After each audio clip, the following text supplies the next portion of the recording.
Congratulations everyone, you have did it. You have learned the basic Python that can be used in digital marketing so that you can take conclusions from the analysis you will be doing. Now, let me show you what you have done till now. Let me just brief you all the things before closing the session. So, you have learned to evaluate ads on granular level.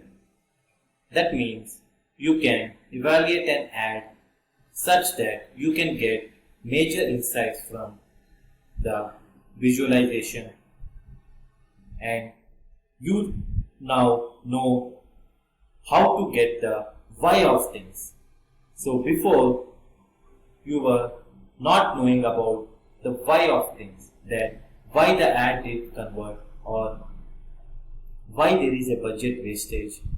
So these are the why of things that you will be knowing after using Python in digital marketing.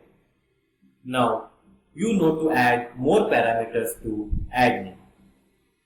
Try adding other breakdowns like location, ad placement, landing page and so on like this so that you get better understanding.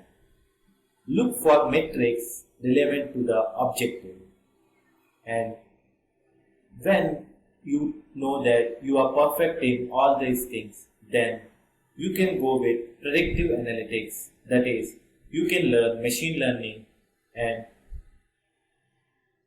can also predict the future results. If you are going to change the budget from 1 to 10, then you will be able to predict that what will be the profit you may get in the future.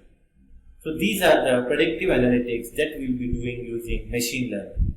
So here now you have learned to analyze, optimize and automate. So I only suggest you to practice more on Python so that you can add your own campaigns and take the or get the relevant answers to that. In the end, you as a digital marketer have to perform these things. Thank you everyone once again. With this, I will be closing my session. Once again, I congratulate all of you and all the best. Thank you.